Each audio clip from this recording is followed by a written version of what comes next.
Всем привет, это Мария Рэй. Спасибо, что вы меня смотрите.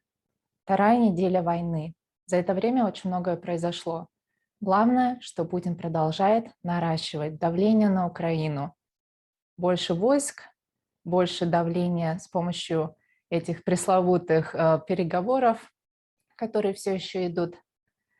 Пока у него ничего не получается, да и не может получиться. Путин эту войну уже проиграл. Пока он, может быть, это не осознает, но он ее проиграл. Это нужно четко понимать. Уже сейчас около 75% всего состава вооруженных сил России, а я говорю именно о сухопутных войсках России, находится либо на Украине, либо рядом с границами Украины. Каждый день умирает практически 1000 солдат. Я говорю о российских солдатах, естественно, об украинских солдатах я говорить не могу, данные недоступны. Да, впрочем, и о российских солдатах сложно тоже узнать, но, по крайней мере, какие-то предположительные данные имеются. Таким образом, он теряет 1000 солдат в день с российской стороны. Уже практически все сухопутные войска России находятся рядом с Украиной или на Украине, и, конечно же, это долго не может продолжаться. Соответственно, тут, по крайней мере, 3 пути выхода из проблемы из этой. Может быть, будут какие-то другие, пока я не знаю об этом. Первый – это опять так называемые переговоры, через которые может Путин, точнее, он пытается уже надавить на Украину, но вряд ли у него что-то получится, потому что, естественно, Украина не может согласиться с требованиями России. Поэтому пока у него не получается этот вариант. Второй вариант пока никуда не уходит тоже. Этот вариант я озвучила на прошлой неделе. То есть, в принципе, еще пока, конечно, возможно рассмотрение закрытия границ и привлечение уже не контрактников на службу, точнее, на эту спецоперацию, так называемую, на Украине, а уже просто солдат-срочников российских.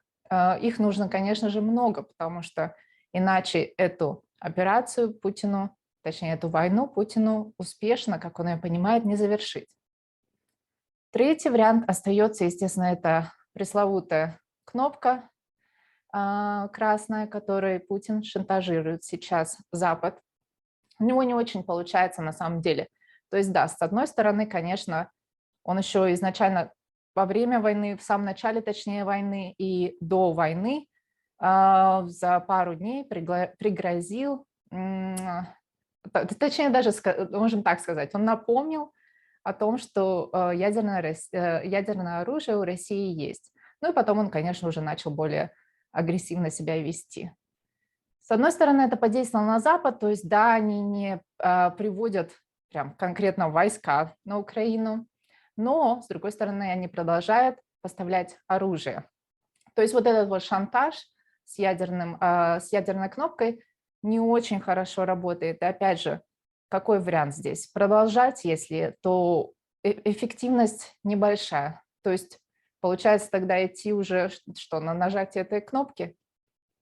Это, я думаю, Путин все еще рассматривает, но я очень верю, что все-таки до этого не дойдет. И опять же, конечно, мы не говорим о том, что он ее сам будет нажимать, там довольно много людей задействовано, то есть в любом случае это не так просто, как кажется. На этой неделе проснулся Китай. Почему проснулся? Потому что до этого Китай сохранял такую нейтральную позицию. Они поменяли точку зрения на этот вопрос. Я считаю, вот почему. С одной стороны, эта война очень выгодна Китаю. Ну, во-первых, они увидели, как вообще можно вторгаться на территорию других стран, какая реакция может быть. Естественно, они думают о дальнейшей экспансии, и Тайвань будет первой жертвой этому.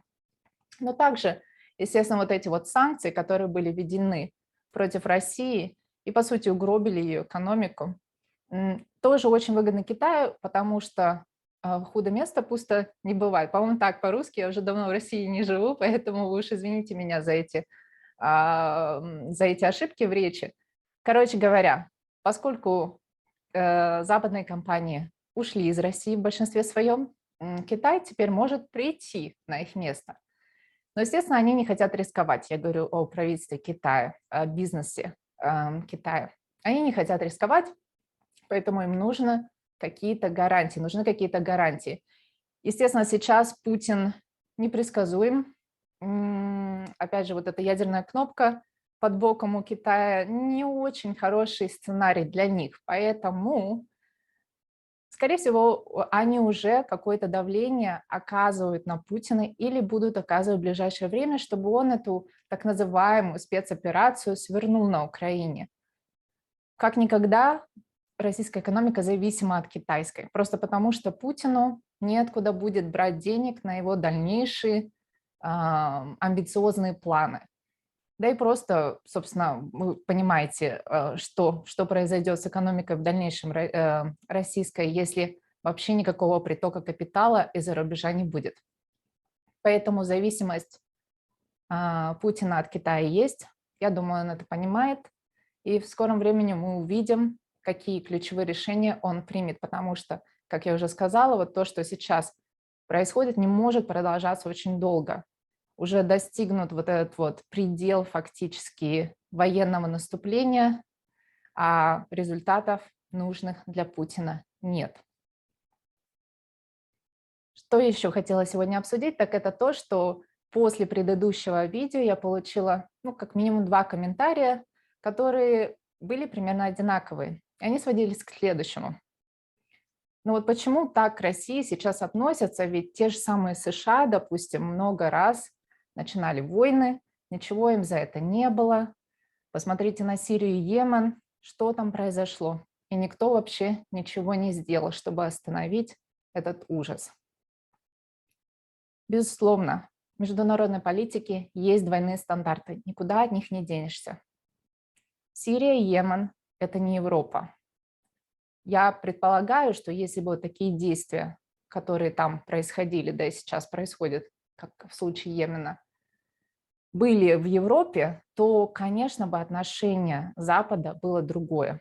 Ничего не поделаешь. Эти регионы, точнее, конкретно этот регион, где Сирия и Йемен находятся, этот регион далек от Европы и не так Европе, да и США стратегически важен. Ничего здесь не поделаешь. Украина – это часть Европы, все близко. Как вы знаете, если посмотрите на карту, таким образом более ранимо это все воспринимается. Тут еще есть важный момент. Сирия и Йемен. Там действия происходят внутри страны. Башар тот же самый не пытался воздействовать или не пытался вторгнуться на территорию другой страны. Это надо четко понимать. Тут очень большая разница, правильно? Да, Югославия была в 90-е годы, но там то же самое. Там никто не пытался выйти за границы государства и нападать на другую страну. То есть опять вот это очень важное отличие. Третье, и, пожалуй, самое главное, это риторика Путина по отношению к Украине. И до вот этой войны, и с началом ее, и даже сейчас он продолжает ее использовать. Тут 4 важных аспекта, я так полагаю. Первое – это то, что он никогда, точнее, я не могу утверждать никогда, скажем так, последние годы не относился к украинцам как к нации. Он об этом много раз публично заявлял.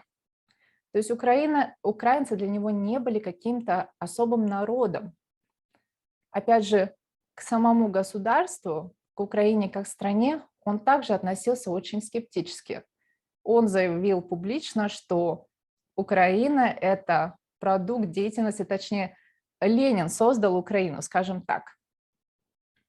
Это нужно четко понимать. То есть тут, получается, и недолюди какие-то живут, и в каком-то недогосударстве они существуют. Третий момент – это демилитаризация, о которой он говорил недавно, и так называемая денацификация Украины. Обычно он упоминает эти 2 термина вместе. Но давайте рассмотрим их по отдельности все-таки. Демилитаризация, что это значит? То есть мы к вам приходим, типа по-доброму, просим вас сложить оружие. и мы вас тогда не тронем. Такой вот первый посыл. Ну а вот если вы не сложите оружие, ну вот тогда сами понимаете, что с вами будет. То есть, конечно, никто не говорит о том, что просто людей отпустят, и они могут там на все 4 стороны идти, если они не сдадут оружие. Нет, идет именно речь об их уничтожении. То есть, по сути, Путин хочет или предполагает уничтожение украинской армии, если они не сложат вооружение. Я говорю об армии вообще. А это, как вы понимаете, очень много людей, тысячи людей. И у этих тысяч людей есть семьи. Также, как вы знаете, уже у многих гражданских людей есть оружие на Украине, значит, их тоже надо, что ли, положить всех.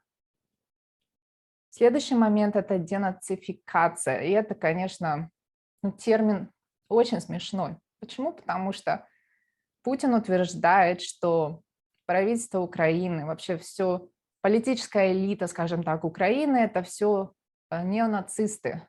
И вообще это, конечно, очень забавно слышать от Путина, который считает украинцев недолюдьми какими-то.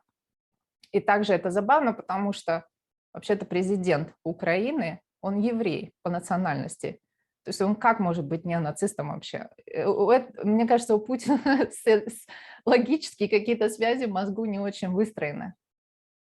Если мы рассмотрим все вот эти 4 фактора вкупе: недолюди, недогосударствие, демилитаризация и вот эта вот денацификация, которая, опять же, предполагает не просто вот так вот мирное урегулирование, или точнее мирное влияние, скажем так, на украинскую элиту, типа вы уходите, мы вас не трогаем. Нет, естественно, речь идет об уничтожении этих людей фактическом, потому что они же никуда не уйдут. Но почему приходят с другой стороны и говорят: вот вы быстро сваливаете, но если вы не уйдете, понятно, что с вами будет. То есть вот эти вот 4 момента, если брать все вкупе, показывают очень наглядно, кем Путин является.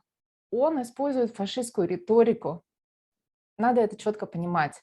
И вот представьте себе, человек, у которого есть ядерное оружие, говорит фашистскими, он использует фашистские термины, говорит вещи, которые он говорит, и при этом он терроризирует страну, которая часть Европы. Это как вообще называется?